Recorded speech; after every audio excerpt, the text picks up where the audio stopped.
Hey everybody and welcome to my breakdown of episode 1064. This episode adapts one of the absolute best action chapters in Wano. You can just feel the intensity behind every panel Oda drew. Sadly, this episode is sandwiched between too many top priority episodes and fight climaxes, so it's humanly impossible to pull off something like 1061 or 1062 after a very short time, especially since our best staff who worked on these two episodes simply won't have the time to participate on this, with very few exceptions, and with much bigger stuff happening around the corner.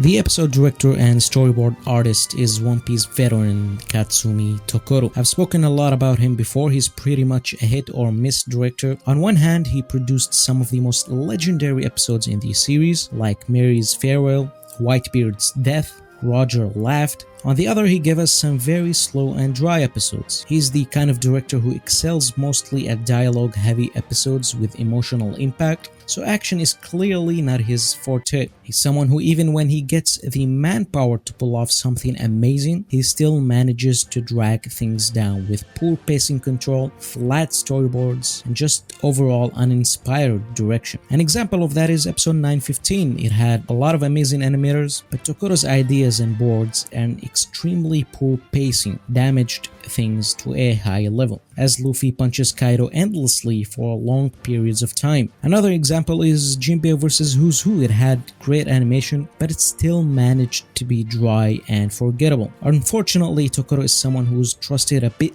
too much among the staff, so he ends up on very major episodes and will continue to do that. But let's see if he can redeem himself now with animators like Naotoshi Shida, our chief animation director Tu Young-so, and more on the support. This episode adapted the whole chapter and I'm kinda surprised about the pacing. It was pretty good, especially for an action-packed chapter, so Tokoro gets a point on this one. Another thing Tokoro absolutely nails in this episode is the comedic moments and soundtrack selection. It really puts you through the roller coaster it is. The wind being heavily present in the standoff gave it a cool atmosphere as well before the fight. However, while the episode does have many positive points, it's very far from perfect, and I wouldn't classify it as a top tier episode. I like how the episode immediately starts with the action. I would say the most impressive bit of creativity from Tokoro was choosing the intense red atmosphere for an intense pre-battle stance, just for it to fade away suddenly as we get Kaido crying and drinking. I thought that was a creative touch. Now about his storyboard in the episode.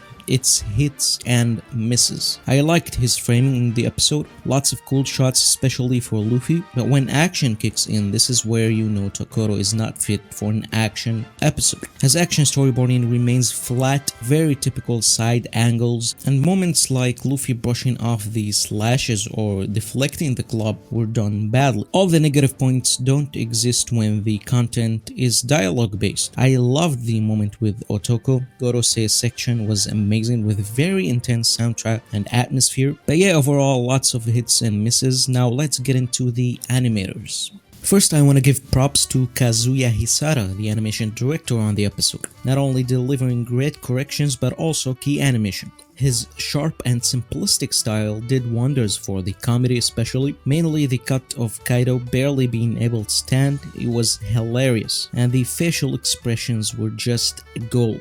Not to mention that despite the episode featuring two dragons, the use of CGI was extremely small and mostly unnoticeable. If anything, I was surprised how well detailed the dragons were for the most part in the episode. Some absurdly detailed shots here and there. I don't know exactly who was responsible for them. So yeah, for all the Hisara haters, this is a very bad day for you. The action kicks in with Aaron Rodriguez, a solid animator who's been improving. It's been a very long time since he participated, I believe since episode 1026 with the Red Rock. Pretty good effects, good use of smears and impact frames. I think my favorite thing about it is definitely the effects during the clash, especially since Tokoro didn't apply digital auras here. It looked clean.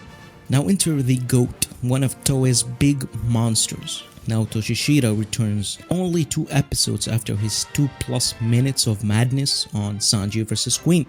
His output is insane. His first section was the transformation and Ragnarok.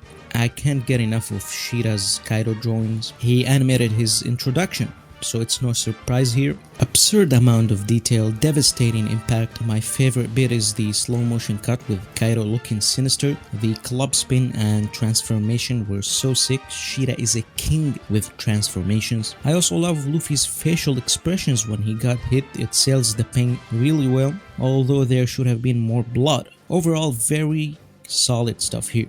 Shida also did the headbutt and blast breath, and this is where auras start to bother me. I made a recent video on this topic, but I hate the digital auras. I'm all in for hand-drawn ones, but these are just too ugly to me. The main sin here is that Shida's art is phenomenal, so to mask it with thick auras butchering his art is really something that left a bad taste in my mouth. I did love the ending section of this because we got Shida's raw, unfiltered art without corrections. It looked incredible. Overall, Shida was the MVP of this episode for sure. Tu handles the rock Gatling. It's a real shame Tokoro's boards are very flat. I pretty much killed this moment because Tu's animation was good. Lots of screaming close-ups. Honestly, don't have much to say other than that about the animation. Hisata did good stuff here and there, but overall, aside from Shida, nothing makes me go whoa. But overall, it was an enjoyable experience. I still prefer the manga version by a landslide, and this is coming from someone who loves the anime more. One thing I gotta add, Kaido's voice actor delivered once in a lifetime performance. Probably the best of his whole career, from high to low-pitched screams and laughs. Such an amazing voice actor. Next episode looks great. It seems Izo's moment will be given justice, unlike the manga. There's very solid Canada's cool animation for the effects, and even Kid's ability is hand-drawn. The last cut of Big Mom going on a rampage reminds me of the work of Eugen. He could be returning with his Minami-inspired animation. Looking forward to next episode as it marks the beginning of the end for the second biggest fight of the arc, before Henry Thurlow enters. I don't think I can handle Chopper's death next episode. It was too tragic to read as it is. Anyway, thanks for watching. Let me know what you think about the episode. Like and subscribe. See you next time.